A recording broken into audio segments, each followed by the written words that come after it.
yang mana warung kopi itu direbus atau dimasak. Nah, dia memakai salah satu alat dari Kuningan yang namanya teko. Itu adalah salah satu daya tarik warga Kendari untuk mencoba. Ya, alhamdulillah di dalam perjalanannya itu semakin hari semakin ramai karena warung kopi yang saya buka itu warung kopi yang merakyat, artinya harganya itu terjangkau. Ya, jadi pengunjung itu mulai berdatangan dari berbagai latar belakang profesi.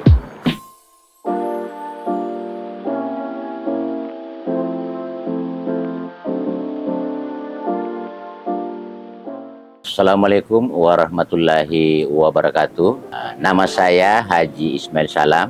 Orang Kendari lebih mengenal saya nama Hajianto. Ya, saya adalah pemilik warung kopi Hajianto. Sebelum saya usaha warung kopi, saya berkecimpung di pasar tradisional, yaitu Kota Kendari. Namanya itu Pasar Sentral Kota Kendari. Saya melakoni usaha di pasar itu cukup lama, itu ya rentang waktu 20 tahunan. Ya, saya melihat perkembangan di Kendari ini, ya, utamanya setelah ada MTQ tingkat nasional pada tahun 2006. Kota Kendari menjadi tuan rumah penyelenggaraan event nasional. Ya, pada waktu itu Kota Kendari ini kedatangan tamu-tamu dari seluruh Indonesia. Saya berpikir wah Kendari ini semakin maju karena sudah menjadi tuan rumah salah satu event nasional, yaitu Musabakat Tilawatul Quran tingkat nasional. Saya berpikir bahwasanya Kendari ini prospeknya luar biasa, ini akan maju ke depan. Ya, saya ini karena punya pengalaman juga sering ke Makassar, melihat di kota Makassar itu banyak warung kopi. Makanya saya tertarik untuk membuka usaha warung kopi di Kota Kendari. Pada tahun 2007, ya berarti 1 tahun setelah MTQ itu, saya memberanikan diri membuka usaha warung kopi. Itu tepatnya di Jalan Saranani. Nah, disitulah saya mulai berusaha warung kopi. Ya, saya sendiri yang melayani, saya sendiri yang meracik. Ya, alhamdulillah ya respon masyarakat Kota Kendari antusias untuk mencoba apa itu yang namanya warung kopi. Karena sebelum-sebelumnya memang belum ada warung kopi yang seperti yang saya buka, yaitu warung kopi secara tradisional yang mana warung kopi itu direbus atau dimasak. Nah, dia memakai salah satu alat dari Kuningan yang namanya teko. Itu adalah salah satu daya tarik warga Kendari untuk mencoba. Ya, alhamdulillah di dalam perjalanannya itu semakin hari semakin ramai karena warung kopi yang saya buka itu warung kopi yang merakyat, artinya harganya itu terjangkau.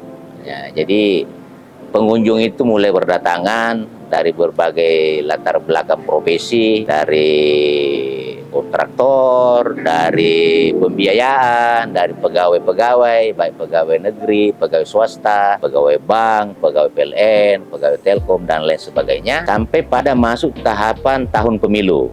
Nah, itu pada tahun 2008-2009 itu kan momen pertama pemilihan kepala daerah secara langsung. Nah, itu bertambah lagi jumlah peminat warung kopi. Itu masuklah orang-orang partai, ya nongkrong, diskusi politik dan lain sebagainya. Masuk juga latar belakang dari pengacara, dari mahasiswa. Nah, kebetulan di Jalan Saranan itu ada kantor HMI. Itu juga menunjang warung kopi saya itu rame karena mahasiswa-mahasiswa itu biasa juga nongkrong minum kopi. Nah, di dalam perjalanannya karena warung kopi saya itu semakin banyak pengunjung, mulailah ada pesaing. Artinya bermunculanlah warung kopi yang lain. Berarti sudah ada kompetitor. Ya, seperti kopi kita. Ya, kopi kita waktu itu di depan kantor Departemen Agama sana. Muncul kopi Daeng, muncul kopi Haji Unding, muncul kopi Haji Salma, muncul kopi Haji Situru, dan lain sebagainya. Animo masyarakat terhadap warung kopi ini luar biasa karena ada pergeseran bahwasanya warung kopi itu bukan hanya tempat nongkrong. Warung kopi itu juga ya, bisa mengadakan semacam reuni. Reuni yang dimaksud ini umpamanya ini anak Kendari yang sekolah di Jawa pada momentum libur itu biasanya janjiannya ketemu di warung kopi. Kenapa memilih warung kopi? Karena tempatnya itu santai, harganya murah, ya artinya tidak saling merepotkan. Ya, umpamanya anak-anak Kendari yang kuliah di Jawa ini ada yang beralamat di Ambepo sana, ada beralamat di Powatu, ada di Kendari Barat. Itu biasanya mencari tempat pertemuan di tengah. Kebetulan warung Kopi Janto itu berdomisili di Kecamatan Mandonga, di Jalan Sarana. Ini berarti lokasinya strategis di tengah-tengah. Nah, itu juga mungkin yang membuat warung Kopi Janto ini cepat dikenal dan cepat diterima di kalangan masyarakat. Karena saya juga tidak tinggal diam, bahwasanya warung kopi ini saya tetap promosikan melalui surat kabar harian Kendari Express, Kendari Pos. Nah, di dalam perjalanan juga dia bergeser masuk di sekarang zaman digital ini. Ya, itulah perkembangan yang saya alami buka usaha warung kopi dari tahun 2007 sampai sekarang di tahun 2023. Meskipun dalam perjalanannya itu ya di tahun awal-awal 2000-an itu kan ada masa pandemi COVID. Nah, disitulah juga kami merasakan bagaimana usaha kami itu terpengaruh karena adanya peraturan-peraturan pemerintah yang melarang masyarakat keluar, adanya peraturan pemerintah itu mengatur jarak dan lain sebagainya, sehingga warung kopi sepi. Bukan hanya warung kopi Janto, artinya semua warung kopi, semua rumah makan itu pada merasakan masa sulit. Karena memang pada waktu juga itu ekonomi lagi tidak baik-baiknya. Tapi ya kami sebagai pengusaha ya harus tahan menghadapi situasi seperti itu. Karena ya kita yakin dan percaya bahwasanya situasi sulit itu pasti akan berakhir, akan berlalu. Ya alhamdulillah di awal-awal tahun 2023 ini ekonomi semakin membaik. Kemudian dengan pemerintah telah mencabut beberapa peraturan, namanya itu masalah dilarang berkumpul, dilarang jarak itu sudah pemerintah sudah melonggarkan. Ya, alhamdulillah ya ekonomi Kendari ini menggeliat lagi atau tumbuh lagi. Kendari ini adalah salah satu kota tujuan ya. Saya mengatakan tujuan karena banyak pendatang baru di kota Kendari. Ya, saya bisa katakan demikian karena saya hafal mana anak Kendari, mana bukan orang Kendari. Saya lihat semakin hari semakin banyak wajah-wajah baru. Itu berarti masyarakat dari berbagai daerah, dari berbagai provinsi masuk di kota Kendari, apakah tujuannya itu investasi atau tujuan lain. Nah, itu yang saya lihat. Ya, saya yakin dan percaya bahwasanya Kendari ini akan menjadi suatu kota besar. Kita sih tidak mulu-mulu akan jadi kota metropolitan, tapi minipolitan sudah luar biasa. Ya, kenapa? Karena di Kendari ini, Sulawesi Tenggara kan sudah ada istilahnya kita melalui jalan tol gratis, yaitu di Tronipa itu kan jalan tol gratis. Mungkin ke depan di kota Kendari ini akan ada juga jalan-jalan layang atau jalan-jalan tol. Ya, kita berdoa mudah-mudahan Kendari ini akan bisa sama dengan kota-kota lain, kota-kota besar lain yang ada di Indonesia. Itulah pengalaman saya bagaimana membuka usaha di warung kopi, yang juga sebagai saksi bahwasanya Kendari ini akan menjadi kota maju. Nah, kita lihat gedung-gedung yang tinggi, gedung itu sudah belasan lantai. Mungkin saja nanti ada 20 lantai ke atas, itu tidak menutup kemungkinan ada investor yang masuk, membangun hotel atau apa, sehingga bisa membuka lapangan kerja. Artinya Kendari ini memang daerah tujuan orang berinvestasi. Artinya semakin banyaknya tumbuh usaha-usaha warung kopi, baik warung kopi tradisional seperti warung kopi saya atau warung kopi yang modern, kopi-kopi shop.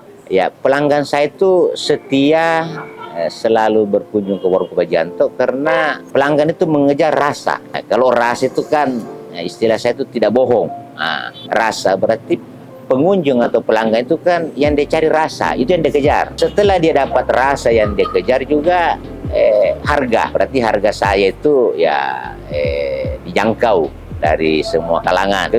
Ketiga adalah lokasi yang strategis. Ya, karena biar juga rasanya dapat, harganya dapat, tapi kalau lokasinya tidak strategis, itu adalah merupakan salah satu pertimbangan orang mungkin malas ke sana. Alhamdulillah warung Kopi Janto rasanya dapat, harganya terjangkau, lokasinya strategis, dan saya juga kan memberikan pelayanan yang maksimal ya, keramahan ya. ada fasilitas umum, ada toilet, ada musola, ada wifi gratis, ya. Itu kan semua tujuannya memanjakan pelanggan. Nah, kami juga sadar bahwasanya bisnis itu semakin hari semakin banyak kompetitor. Kompetitor itu kan pasti mempunyai kelebihan dari yang kami miliki. Ya, kami juga memiliki kelebihan yang kami pertahankan dan kami juga tidak berhenti berinovasi-inovasi. Ya, kita belajar. Ya, di mana kekurangannya, apa perlu perbaikan, penambahan-penambahan, masukan-masukan dari teman, masukan-masukan dari sahabat. Nah, kami semua menerimanya. Artinya kalau pengalaman saya, kenapa warung kopi saya itu banyak dikunjungi oleh pejabat, nah, baik pejabat daerah, pejabat provinsi, bahkan pejabat nasional. Karena di warung kopi saya itu punya tagline atau slogan itu bahwasanya mau jadi presiden, mau jadi menteri, mau jadi gubernur, jadi bupati, wali kota, anggota DPR, minum kopi Hajianto. Itu sebenarnya adalah bahasa yang menggugah atau bahasa yang sifatnya itu memberi sugesti kepada yang membaca. Ya, alhamdulillah saya ini ya latar belakang pendidikan saya ini kan sekolah ekonomi, yaitu SMEA, Sekolah Menengah Ekonomi Atas. Nah, itu di tahun-tahun 80-an. Sekarang itu kan berubah namanya jadi SMK. Nah, jurusan saya memang jurusan tata niaga, jadi jurusan perdagangan. Ya, kami itu diajar bagaimana itu periklanan, advertising, nah itu. Jadi kami itu selalu motonya itu kalau orang perdagangan, anak tata niaga itu adalah tiada hari tanpa berpromosi. Nah, itu dibuktikan dengan brand yang sangat terkenal adalah Coca-Cola Always. Nah itu. Artinya minumlah Coca-Cola selalu, baik di laut maupun sampai di gunung. Nah ini. Jadi kami ini juga yang menimba ilmu dari tempat saya sekolah itu di SMEA. Ya, saya bangga dididik sama guru-guru saya bahwasanya ya bisnis atau usaha itu ya dibutuhkan adalah ketekunan, keseriusan, fokus. Ya, jangan dinomor duakan, berarti dinomor satukan. Ya itu. Itu banyak petua-petua, nasihat-nasihat dari guru-guru kami di waktu di SMEA. Ya, itu di tahun-tahun 80-an, karena saya tamat SMEA itu 88, berarti masuk 85. Itu masih jadul ya, zaman dulu sekali. Ya, saya ini termasuk produk Orde Baru lah. Artinya zaman-zaman kami sekolah dulu itu susah. Kami berjuang bagaimana kami menimba ilmu di SMEA. Sekolah-sekolah kedua waktu itu kan SMEA, STM, SMKK. Ya, saya lihat banyak juga yang berhasil ya, teman-teman yang latar belakang sekolah di sekolah kejuruan. Ya, saya bangga sama guru saya, alhamdulillah. Kalau saya pribadi ya jujur tidak pernah ada perasaan kata berhenti ya, karena berangkat dari doktrin atau ajaran guru kami bahwasanya bisnis itu pasang surut ya. Jadi kala dia surut ya di situ dibutuhkan mental yang kuat.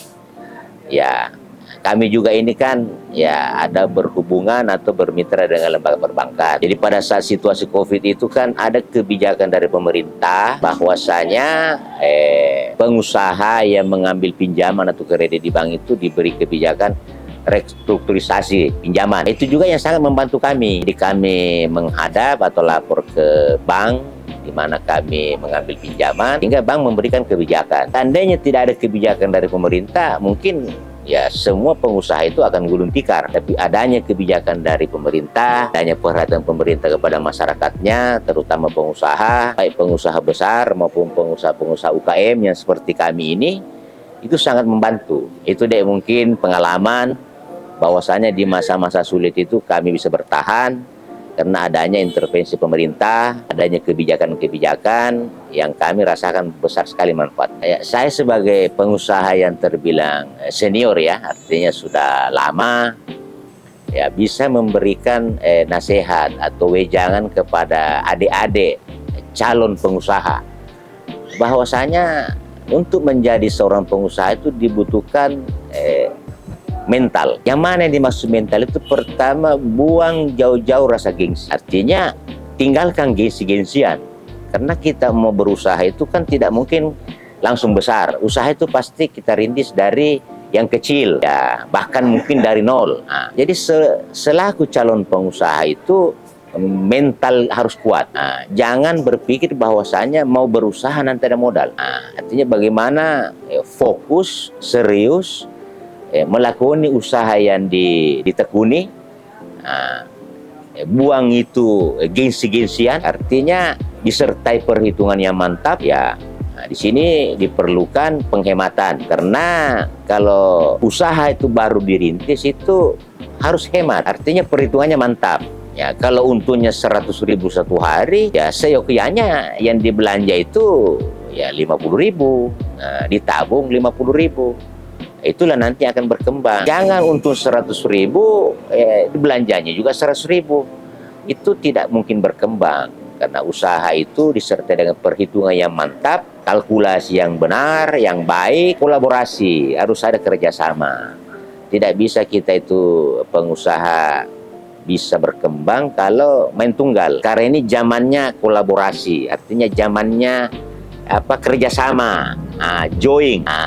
Jadi orang dapat, kita dapat. Zamannya juga itu kita harus ada satu lembaga yang bisa membantu, ya dalam hal ini lembaga perbankan. Karena lembaga perbankan itu ya itulah yang mensupport usaha supaya bisa lebih berkembang. Nah, itu mungkin tips saya buat calon-calon pengusaha. Buang itu gengsi, fokus di usaha, disertai dengan perhitungan yang mantap, hemat, insya Allah usaha bisa berkembang. Kalau saya punya harapan itu artinya selaku pengusaha itu kan tidak pernah merasa puas, selalu merasa kurang. Ya pastilah ada pikiran-pikiran, ada langkah-langkah yang akan kita ambil. Tapi ya untuk tahun-tahun sekarang ini kita dulu harus lihat situasi karena kita kan baru saja lepas dari pandemi. Nah, jadi kita harus pelajari juga situasi, peraturan-peraturan pemerintah. Jangan kita gegabah dalam melangkah. Karena kalau buka usaha itu kan banyak hal yang harus dihitung. Nah, contohnya buka satu cabang lagi di daerah mana. Contoh buka cabang di kabupaten. Yang harus ditimbang itu kan pertama jumlah penduduk, karakter penduduk,